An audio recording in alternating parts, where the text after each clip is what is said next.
안녕하세요. 시니어 월드TV입니다.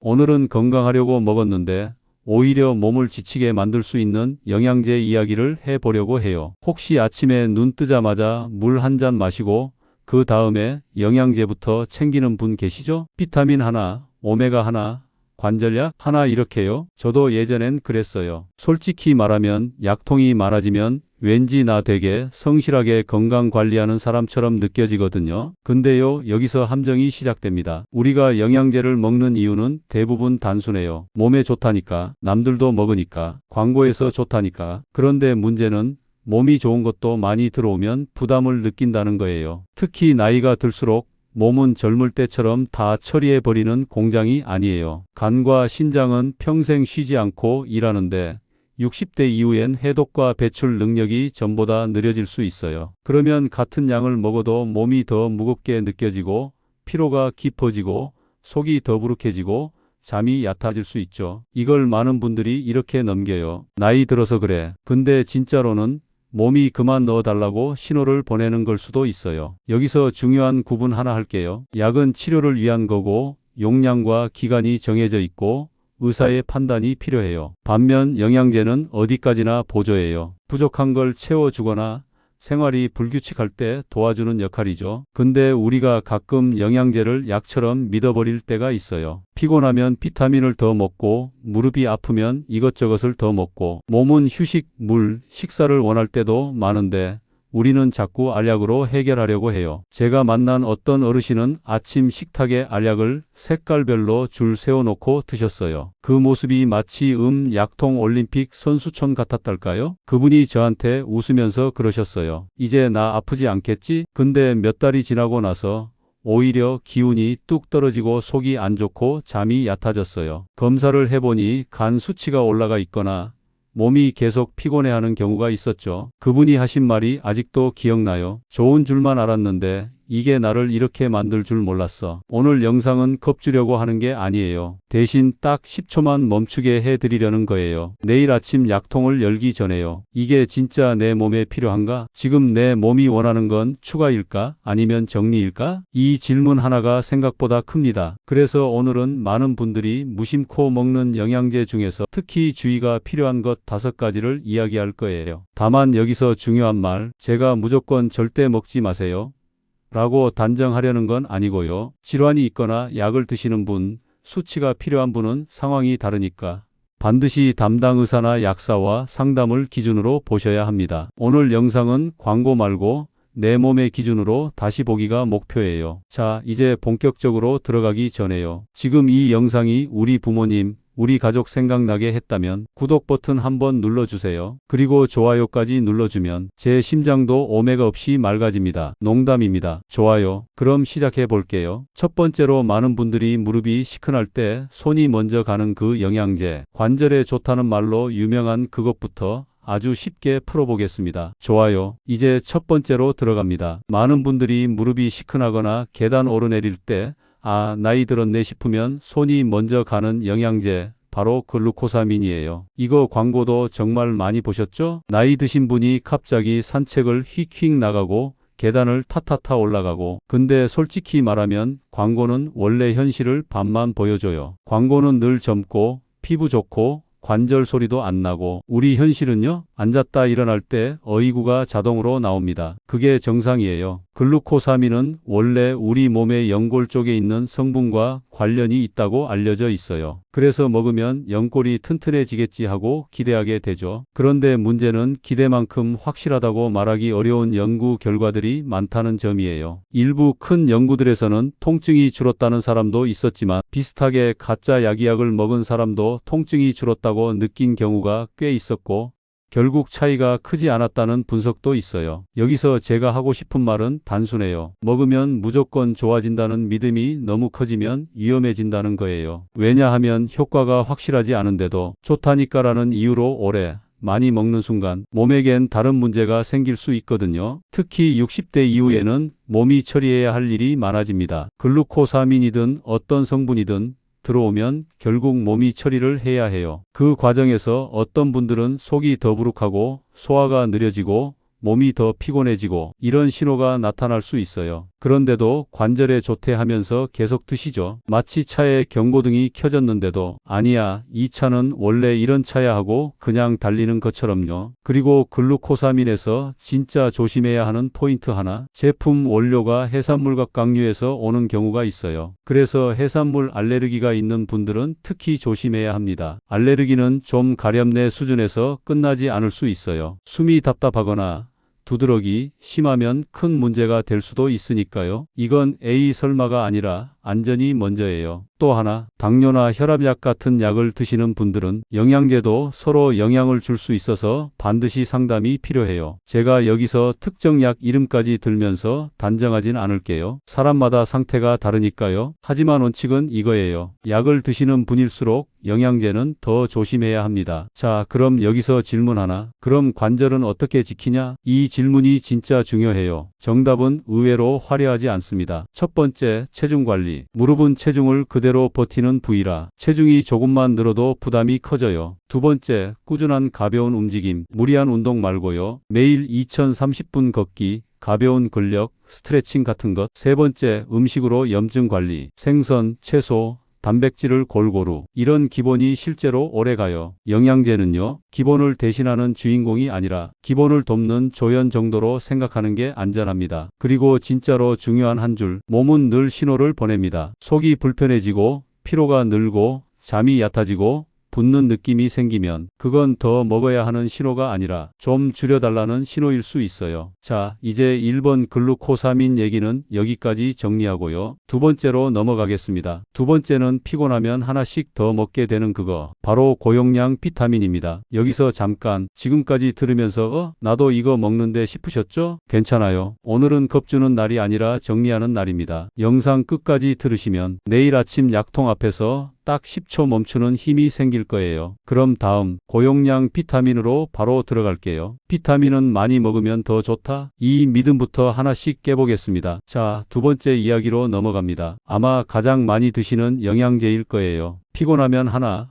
감기 기운 있으면 하나, 이건 몸에 좋잖아 하면서 제일 쉽게 손이 가는 것, 바로 고용량 비타민입니다. 비타민은 이미지가 참 좋아요. 왠지 먹으면 바로 에너지가 생길 것 같고 몸 안에서 반짝반짝 좋은 일만 할 것 같죠. 그래서 이런 생각이 생깁니다. 조금 좋으면 많이 먹으면 더 좋겠지? 근데 여기서 딱 멈춰야 해요. 비타민은 약이 아니라 조력자예요. 도와주는 역할이지 대신 살아주는 존재는 아닙니다. 비타민은 부족하면 문제가 되지만 많다고 해서 좋은 건 아닙니다. 특히 지용성 비타민은 몸에 쌓이기 쉬워요. 몸이 그만이라고 말해도 계속 들어오면 어쩔 수 없이 저장되거나 간과 신장이 처리해야 할 짐이 됩니다. 실제로 큰 연구들에서 고용량 비타민을 오래 복용한 사람들에게 오히려 특정 질환 위험이 높아졌다는 결과도 있었어요. 여기서 중요한 건 숫자나 연구 이름이 아닙니다. 핵심은 이거예요. 몸은 균형을 원하지 폭탄을 원하지 않는다. 제가 만난 한 분 이야기를 해볼게요. 그분은 정말 성실하셨어요. 아침, 점심, 저녁으로 비타민을 꼬박꼬박 챙기셨습니다. 처음엔 기운이 도는 것 같다고 하셨어요. 그런데 몇 달 지나니까 머리가 무겁고 입맛이 떨어지고 계속 피곤했어요. 검사를 해보니 간 수치가 올라가 있었습니다. 원인은 고용량 비타민의 장기 복용이었죠. 그분이 저한테 이렇게 말했어요. 비타민이 이렇게 나쁠 수도 있어요? 저는 이렇게 답했죠. 나쁜 게 아니라 과했던 겁니다. 비타민은 음식으로 섭취할 때 가장 안전합니다. 채소,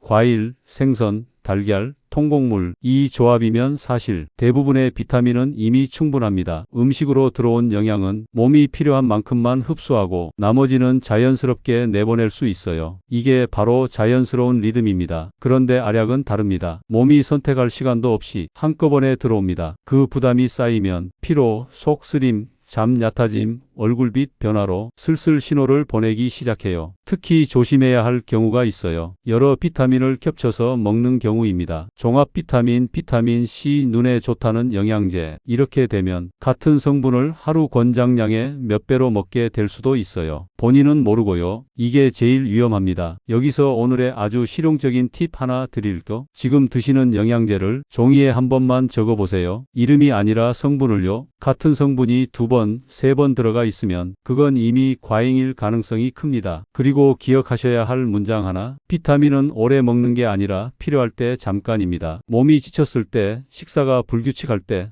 잠깐 도와주는 역할까지만. 자, 여기까지 들으면서 이런 생각 드신 분 계실 거예요. 그럼 뼈는요? 칼슘은 꼭 먹어야 하는 거 아니에요? 세 번째, 뼈 건강의 대표 주자 칼슘 이야기입니다. 칼슘이 왜 뼈를 지키려다 다른 곳을 힘들게 할 수 있는지 아주 쉽게 풀어보겠습니다. 뼈 건강 이야기만 나오면 칼슘 꼭 챙겨 드세요 라는 말을 정말 많이 듣죠. 특히 나이가 들수록 골다공증, 골절, 허리 걱정 때문에 하루라도 빼먹으면 괜히 마음이 불안해집니다. 그래서 이런 말도 많이 하세요. 이건 평생 먹어야 하는 거 아니에요? 근데요, 여기서 아주 중요한 사실 하나가 있습니다. 칼슘은 많을수록 좋은 영양제가 아닙니다. 칼슘은 분명히 우리 몸에 꼭 필요해요. 뼈와 치아를 단단하게 만드는데 중요하죠. 문제는 어떻게, 얼마나 먹느냐입니다. 음식으로 들어오는 칼슘은요, 몸이 천천히 흡수합니다. 필요한 만큼만 쓰고 나머지는 자연스럽게 내보내죠. 그래서 부담이 적어요. 그런데 칼슘을 알약으로 고용량 섭취하면 이야기가 달라집니다. 짧은 시간에 혈액 속으로 확 들어옵니다. 몸이 잠깐만 할 틈도 없이요. 그럼 남은 칼슘이 어디로 가느냐? 뼈 말고 혈관이나 신장으로 갈 수 있습니다. 이게 무슨 말이냐면요, 뼈를 지키려고 먹은 칼슘이 혈관 벽에 붙어서 혈관을 딱딱하게 만들 수도 있다는 겁니다. 이게 바로 동맥경화의 한 과정이 될 수 있어요. 실제로 여러 연구에서 고용량 칼슘 보충제를 꾸준히 복용한 사람들에게 심혈관 위험이 더 높아졌다는 결과도 보고된 적이 있습니다. 여기서 중요한 건 숫자가 아니라 방향이에요. 몸은 균형을 벗어나면 좋은 것도 문제로 만든다. 제가 만난 한 어르신 이야기를 해볼게요. 뼈가 약해질까봐 걱정돼서 아침, 저녁으로 칼슘을 꼬박꼬박 드셨습니다. 처음엔 괜찮았어요. 그런데 어느 날부터 가슴이 답답하고 숨이 찬 느낌이 들었다고 하셨어요. 검사를 해보니 혈관 쪽에 문제가 생기기 시작한 상황이었죠. 그분이 그러셨어요. 뼈를 지키려다 다른 데가 힘들어질 줄은 몰랐어요. 또 하나 조심해야 할 게 있습니다. 칼슘이 많아지면 신장 결석 위험도 높아질 수 있어요. 소변이 시원하지 않거나 허리 쪽이 묵직하게 아픈 분들 중에 칼슘제를 오래 드신 경우 꽤 있습니다. 신장 결석은 정말 아픕니다. 아프다 수준이 아니라 몸이 소리 없이 비명을 지르는 통증이에요. 그렇다면 칼슘은 어떻게 하는 게 좋을까요? 답은 의외로 단순합니다. 첫째, 음식이 먼저입니다. 멸치, 두부, 시금치, 미역, 유제품, 우리 식탁에 늘 있는 것들이죠. 이런 음식은 칼슘만 주는 게 아니라 흡수를 도와주는 다른 영양소도 같이 줍니다. 둘째, 햇빛입니다. 하루 1015분만 햇빛을 쬐면 몸이 스스로 비타민 D를 만들어서 칼슘이 뼈로 가는 길을 열어줍니다. 비싼 영양제보다 산책 한 번이 더 효과적일 때도 많아요. 셋째, 움직임입니다. 뼈는 쓰지 않으면 약해집니다. 가볍게 걷고 일어나고 앉고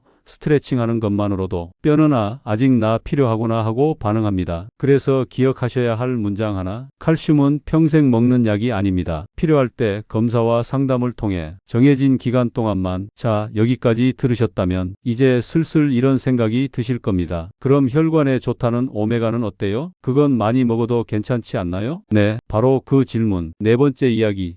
오메가 지방의 함정입니다. 아마 요즘 가장 만능처럼 알려진 영양제일 거예요. 바로 오메가 지방, 특히 오메가3입니다. 혈관에 좋다, 피를 맑게 한다, 심장과 뇌를 지켜준다. 이런 말들 정말 많이 들으셨죠? 그래서 아침마다 한 알, 어떤 분은 두 알, 많이 먹을수록 더 좋겠지 하면서 꾸준히 드십니다. 근데 여기서 꼭 기억해야 할 말이 있어요. 오메가는 적당하면 약, 많아지면 부담입니다. 오메가3의 가장 큰 특징이 뭐냐면 피가 잘 굳지 않게 도와준다는 거예요. 이게 장점이기도 하고 동시에 단점이 될 수 있습니다. 처음엔 괜찮아요. 그런데 양이 많아지면 몸이 이렇게 말하기 시작합니다. 조금만 멈춰줘. 어떤 신호들이 있느냐? 멍이 예전보다 잘 든다. 코피가 자주 난다. 어지럽다. 속이 더부룩하다. 피로가 잘 안 풀린다. 이런 작은 변화들이요. 많은 분들이 이걸 이렇게 넘깁니다. 나이 들어서 그래. 근데 꼭 그렇지만은 않습니다. 피가 너무 묽어졌을 때 나타나는 신호일 수도 있어요. 특히 주의하셔야 하는 경우가 있어요. 혈압약, 아스피린 같은 약을 드시는 분들 또는 피가 잘 멎지 않는 편인 분들, 이런 분들이 오메가를 고용량으로 오래 드시면 출혈 위험이 더 커질 수 있습니다. 이건 겁주려는 말이 아니라 조심해야 할 조합이라는 이야기예요. 제가 만난 한 어르신 이야기를 해볼게요. 심장 건강에 좋다길래 오메가를 하루 3알씩 1년 넘게 드셨습니다. 처음엔 괜찮은 것 같다고 하셨어요. 근데 어느 순간부터 손에 멍이 자주 들고 자꾸 어지럽다고 하셨죠. 검사를 해보니 혈액 응고 수치가 낮아져 있었습니다. 오메가가 과했던 겁니다. 그분이 하신 말이 이거예요. 좋은 기름이라서 믿었는데 내 몸엔 많았나 봐요. 또 하나 많이들 헷갈려 하시는 게 있어요. 시중에 오메가 369가 다 들어있는 제품들 많죠? 이거 하나면 다 해결될 것 같잖아요. 근데 사실은 그게 꼭 좋은 선택은 아닐 수 있어요. 왜냐하면 우리는 이미 음식으로 오메가6을 충분히 아니 넘치게 먹고 있거든요. 튀김, 가공식품, 외식이 많을수록 더 그렇습니다. 여기에 오메가6까지 더 들어오면 몸속 염증 균형이 오히려 깨질 수 있어요. 핵심은 이겁니다. 오메가는 비율과 양이 중요하다. 그럼 오메가는 어떻게 먹는 게 가장 안전할까요? 답은 또 단순합니다. 음식이 먼저입니다. 고등어, 연어, 참치 같은 생선 일주일에 두세 번만 드셔도 충분해요. 손바닥 크기 정도면 딱 좋습니다. 이 생선들에는 오메가뿐 아니라 단백질, 비타민 D, 미네랄이 같이 들어있어서 몸이 스스로 균형을 맞추기 쉽습니다. 기름도 바꿔보세요. 튀김 기름 대신 올리브유나 들기름을 조금씩, 견과류도 하루 한 줌 정도면 충분합니다. 한 봉지 아닙니다. 한 줌이에요. 그래서 오늘의 한 문장 정리. 오메가는 많이 먹는다고 혈관이 더 깨끗해지지 않습니다. 오히려 과하면 피로, 출혈, 속 불편함으로 몸이 신호를 보냅니다. 자, 이제 마지막으로 남은 하나. 많은 분들이 이건 종합이니까 괜찮겠지 하고 드시는 종합 영양제 이야기입니다. 이건 정말 많이들 이렇게 말씀하세요. 이건 종합이라서 괜찮잖아요. 부족한 거 다 채워주니까 안심이 돼요. 맞아요. 이름만 보면 정말 든든합니다. 비타민, 미네랄, 아연, 셀레늄 이것저것 다 들어있어요. 마치 한 알로 건강 끝 같은 느낌이죠. 근데 문제는 바로 그 한 알 안에 너무 많은 게 들어있다는 것입니다. 종합 영양제의 가장 큰 함정은 겹침이에요. 이미 비타민 C 먹고 있고,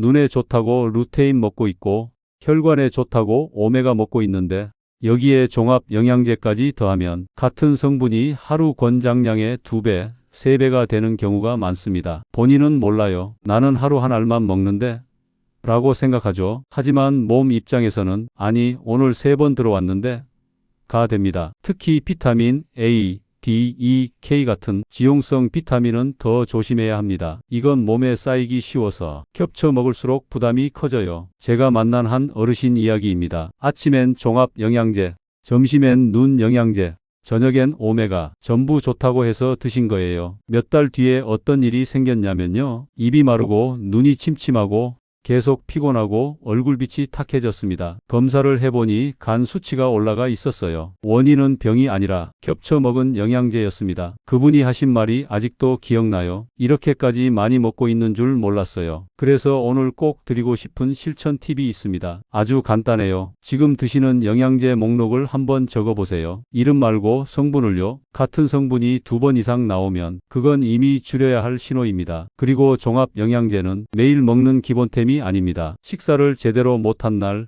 몸이 유난히 지친 시기, 잠깐 보조용으로만 쓰는 게 맞아요. 자, 이제 오늘 이야기 전체를 한 문장으로 정리해 볼게요. 영양제가 나쁜 게 아닙니다. 문제는 필요 이상입니다. 글루코사민, 고용량 비타민, 칼슘, 오메가 지방, 종합 영양제 이 5가지 모두 상황에 따라 도움이 될 수도 있습니다. 하지만 몸이 원하지 않는데 습관처럼 불안해서 광고 때문에 계속 넣어주면 그게 바로 부담이 됩니다. 그래서 내일 아침 약통을 열기 전에 딱 10초만 멈춰보세요. 이게 정말 지금 내 몸이 원하는 걸까? 아니면 그냥 안심하려고 먹는 걸까? 그 한 번의 질문이 건강을 되돌리는 출발점이 될 수 있습니다. 건강은 약통 안에 있지 않습니다. 밥 한 그릇, 물 한 컵, 하루 30분 걷기, 햇빛 아래 1015분 산책, 이 평범한 것들이 어떤 영양제보다 몸을 오래 지켜줍니다. 지금까지 시니어 월드 TV였습니다. 감사합니다.